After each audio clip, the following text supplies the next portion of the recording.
What's up, chess player? I'm playing in the German Chess Championship under 25 years, and I'm very excited to share this game from round number 1, the Sicilian defense, a very aggressive game here. So d4, white is taking over the initiative in the center, but a6, I'm covering here all of the squares that are important, knight c3, and I'm immediately playing b5, just starting to play aggressive as early as possible. This bishop is going to b7, where it's going to be very powerful along the long diagonal. I want to play b4. I mean, this game would help you to understand how you should play the Sicilian defense, because that is exactly what I'm trying to do now at this point of my chess career. I'm trying to master this opponent. My opponent is playing g4. I mean, immediately trying to start crushing me here, because my king is most probably is gonna go this side. But one little trick here, I haven't castled for a long time, in fact for the entire game. That is incredibly amazing. Let's take a look what happened here.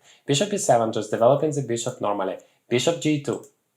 And now b4, I immediately start the attack here, attacking this knight. The knight has to go away, and I played it to make it possible to play knight f6 here.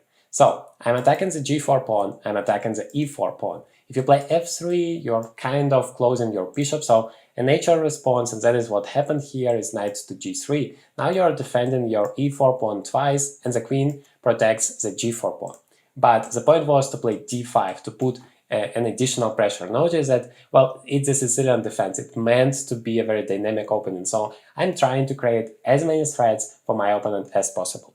So I'm playing here d5, attacking the e4 pawn, e5, knight goes to d7, now f4. Well, of course, white wants to protect this pawn, it's very important, but you notice that the king is now kind of extremely exposed, and yeah, the question is, how do you deal with all of these threats afterwards? I play the move bishop to c5. Now the bishop is very strong here, especially if you castle, then you need to deal with the pin. That is why my opponent played knight to b3 back, but I don't really like this move, because now I control the whole diagonal, you can never castle, and it's kind of a move back. I mean, the knight was in the center, it was strong, it was putting some pressure on my camp, and now it's not. So remember, try to never go back if you have an option there. So I'm playing bishop to a7 because I had a very specific idea in mind, namely queen to e2, preparing the move bishop to e3. Now I'm playing queen to b6. I'm not allowing that. I mean, do whatever you want. You can't castle, you can develop your pieces. And so my opponent played f5. He decided, okay, if nothing works, I have just to checkmate my opponent. And the king is still in the center, and I don't want to castle. That's the beauty of the position, because, well, my king is going to be more vulnerable if I'm gonna castle. And this side, the long castle, I also don't want to make, because it's gonna create a problem for my attack. I want the c file for my rook, I want to be very active. So I played the move knight to c6, developing another piece and creating a threat. What could be better than that? Bishop to f4, protecting and also developing a bishop. And now a5.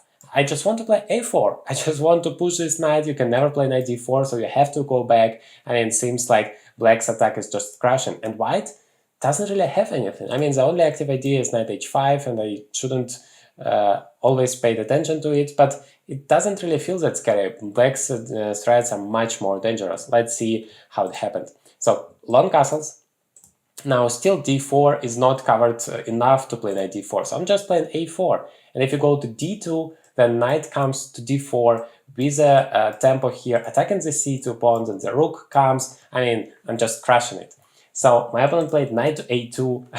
You could see that the knight is horrible there in the corner of the board, having absolutely no moves. I mean, it can't be worse, but at least it protects the c2 pawn, which is the most important thing. That is why knight a1 is basically the last chance to continue the game. I played the move rook to c8, just continuing the development. I want to bring as many pieces to the attack as possible. King to b1. Well, of course, this king wants to escape out of this attack, out of this file, but I'm still playing knight d4. And yeah, maybe it's not objectively the best move. I could have played here just castles. I mean, how amazing that is, just not afraid of all of those pieces attacking here, because white has absolutely nothing here in terms of the attack. But I played knight d4, I thought that's a very dynamic move, a direct one, and after queen f2, I was just going to play knight b5. I thought, well, if we are going to exchange the queens, I'm going to have a beautiful endgame, no weaknesses, this e5 pawn is going to be weak, I'm going to play a3, knight c3, I'm going to take with the knight, knight to c4, and I'm just going to crash in this endgame. So my opponent played here instead queen to d2, but I still played knight b5. because now knight to c3 is a huge threat.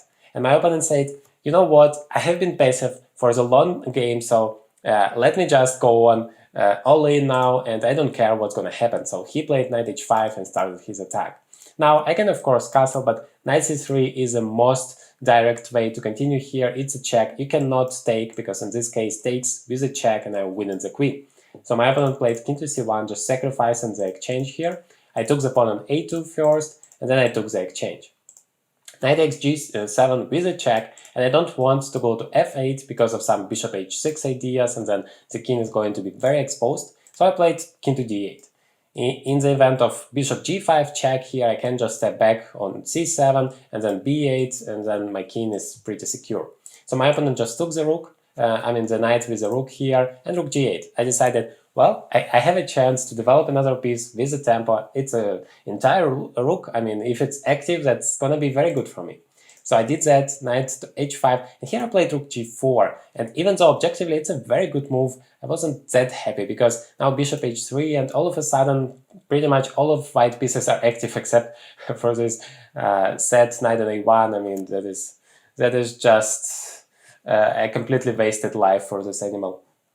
And here rook takes f4, I sacrificed the exchange back. I just wanted to exchange the queens. I don't want to spoil this game, and you remember, it's never too late to spoil the game. Probably you know that better than I am. And so I just wanted to go to the endgame. I have two bishops, I have an extra pawn, potentially.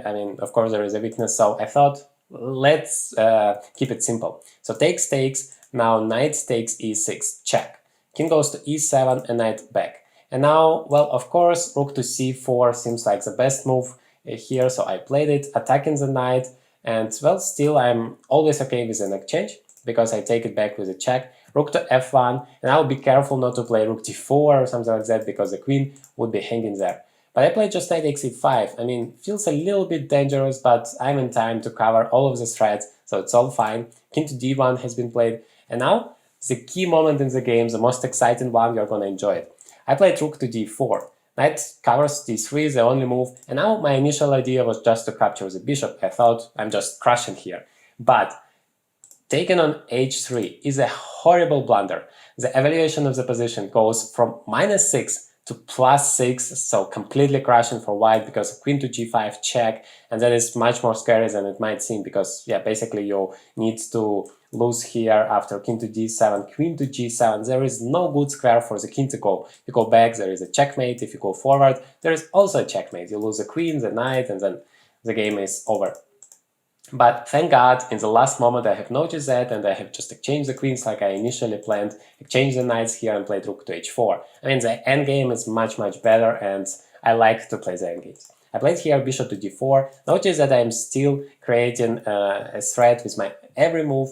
Knight to c2. You can protect it with a king somehow, but then still a3 is coming and I'm crashing there. So knight c2 is objectively, I would say, the best practical chance. Now bishop takes b2, and knight e3 should have been played, because at least you're active here, you have a lot of active pieces, and you could create some counterplay while I'm just promoting this pawn into a queen. But my opponent forgot that my rook is there, standing on h4, and took the pawn on b4, and after rook takes, he resigned. So that was the game. I hope you enjoyed it. It's still round number 1. I'm very excited to take part in the German Chess Championship. I really hope to win it. So yeah, you can follow the tournament, you can follow my games live. I'm gonna paste the link in the description. And yeah, hopefully you enjoy the tournament, the games here.